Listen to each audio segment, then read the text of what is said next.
A bite of Apple history, the Pippin's origins. The Apple Pippin, a name that might sound more like a fruit than a video game console, has a fascinating backstory. Released in 1996, the Pippin wasn't your typical gaming machine. It was Apple's attempt to break into the console market, but it wasn't a solo mission. The Pippin project actually began with the Apple Bandai Pippin multimedia player, a mouthful of a name that hinted at its collaborative origins. Apple, known for its computers, partnered with Bandai, a Japanese toy and video game company, to create this unique device. The name Pippin itself is a nod to the Newton message pad, another Apple product. The message pad had code names based on apples, and the Pippin, a variety of green apple, continued that theme. However, unlike the juicy fruit, the Pippin's journey was far from sweet. It faced stiff competition from established players like Sony's PlayStation and the Nintendo 64.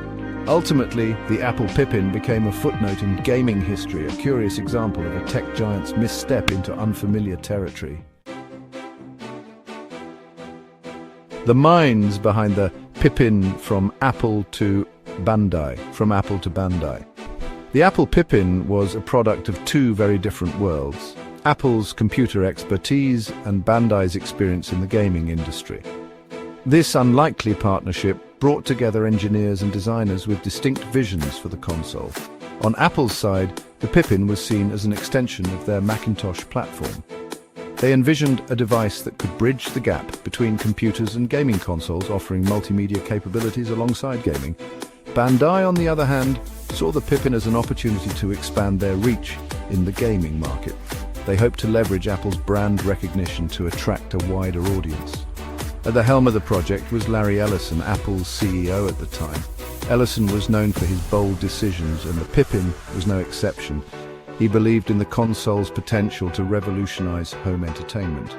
Despite the combined efforts of these industry giants, the Pippin's development was plagued by challenges. Differences in corporate culture and conflicting visions ultimately hampered the console's success.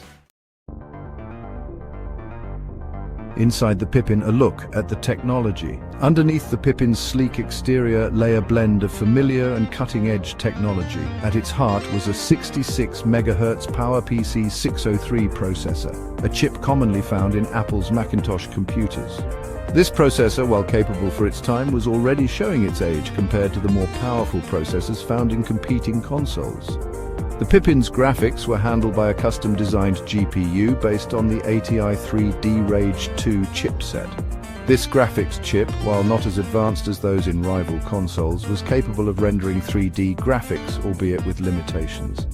One area where the Pippin did excel was in its connectivity. It came standard with a built-in 4x speed CD-ROM drive, a rarity for consoles at the time, and a 14.4 kilobit per second modem for online gaming and internet access.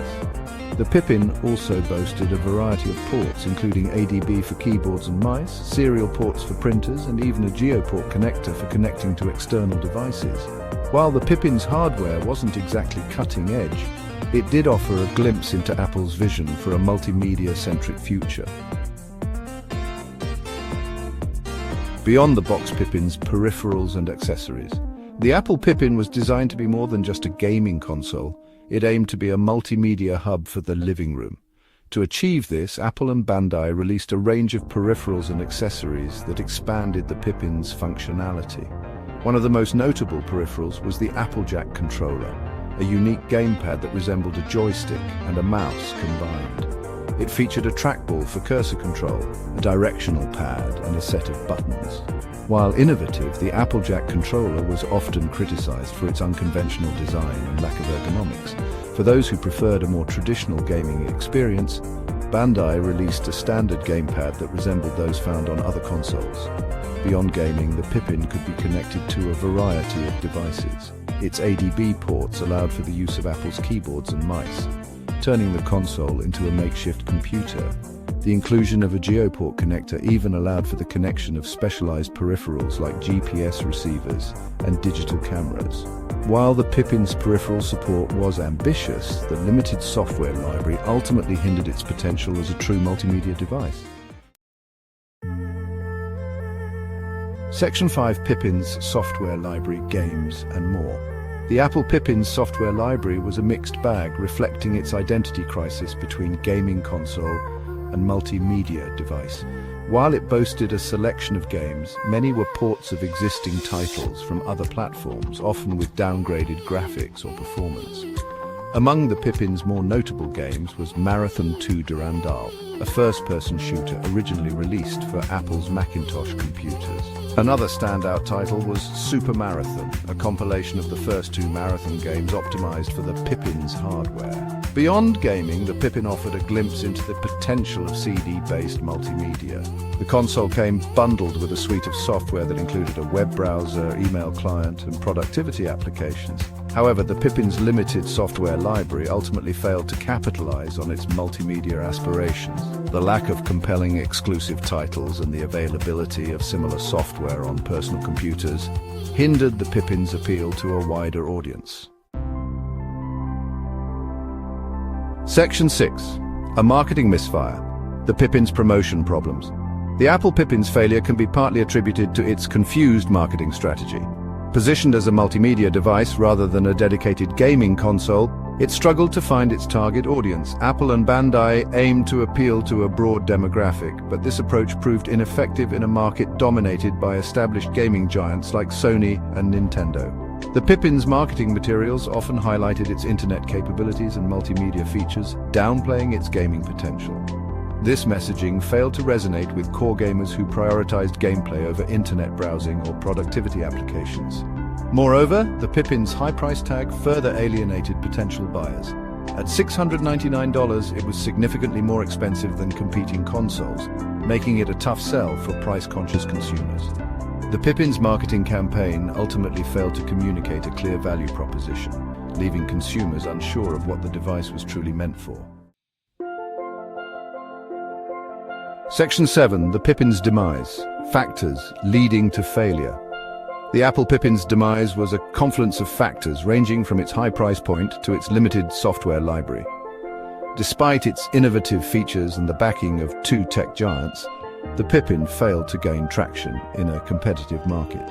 One of the primary reasons for its failure was its exorbitant price. At $699, it was significantly more expensive than its competitors, the Sony PlayStation and the Nintendo 64, both of which offered a more robust gaming experience at a lower cost.